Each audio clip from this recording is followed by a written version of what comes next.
finally, the last step in dividing decimals using estimation or in turning those decimals into equivalent numbers is using division to divide it normally.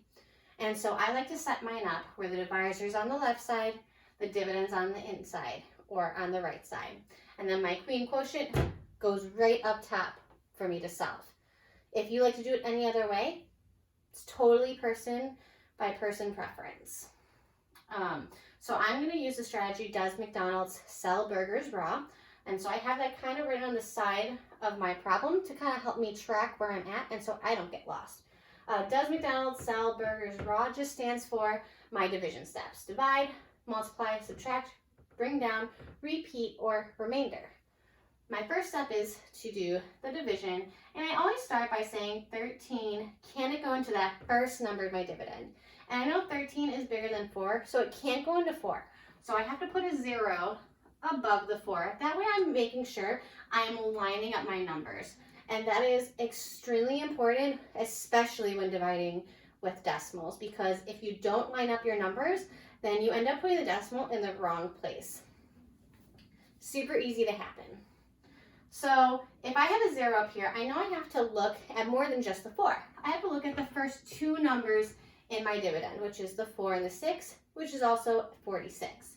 And I have to ask, can 13 go into 46? Yes. 46 is bigger than 13, so I know 13 can go into it at least one time. I know that 13 can go into 46 at least 3 times. So for my division step, I'm going to put a 3 above the 6. Again, it's so important that this number goes above this number. And I can check off that I did that division step. I then can move down and do my next step, which is multiplication. And for multiplication, I know I have to multiply whatever I put up in my quotient times my divisor.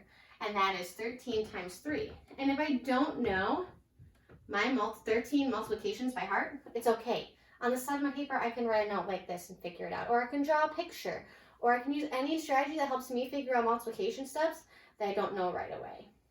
I like to just do this because it's real fast for me. 3 times 3, 9.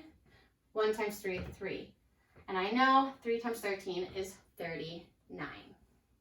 And I can just erase that so it's out of my way and check off that I did multiplication. The next step I need to do is go down to subtraction. And I know I have to subtract 46 minus 39.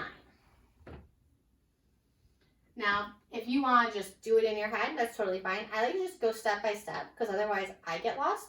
And so first I'll just start by 6 minus 9.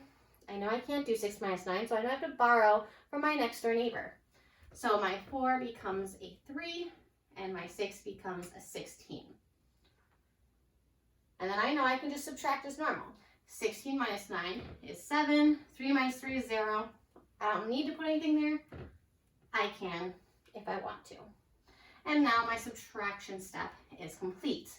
I then go down to bring down. And I go to my dividend and I look, are there any numbers left over that I can bring down and continue the process?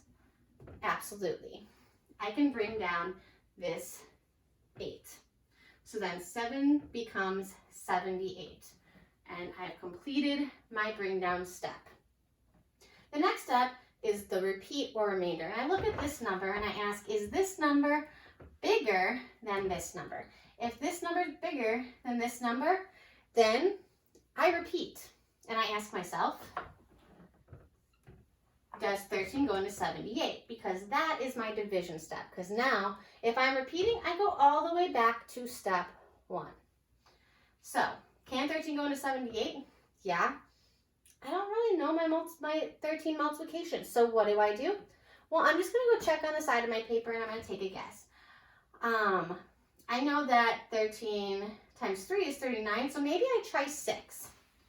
13 times 6, 3 times 6, 18.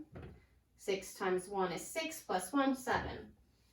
And I kind of guessed right on the first try. So I know that 13 can go into 78 6 times. And I've done my division step. I then go down to my multiplication step. And I know that I have to do whatever number I put up in my quotient times 13. So 13 times 6, I already did it when I was trying to practice and check to see how many times 13 can go into 78. So I know I just put 78 times here, down here. And I can erase my notes if I want. And my multiplication step is done. I then go down to subtraction, and I know I have to subtract 78 minus 78, which gives me 0. And I can check off my subtraction step. Go down to bring down, and I go and look at my dividend. Is there any numbers left over for me to bring down? No. If there was, I would bring it down. There isn't anything, so I can just check off my bring down step. Finally, I go down to the R for my repeat remainder. I ask that question, does this number, is it bigger than this number? No, it's 0. So my remainder would technically be 0. I don't have to write it because who cares about a remainder of 0? So my answer would be 36.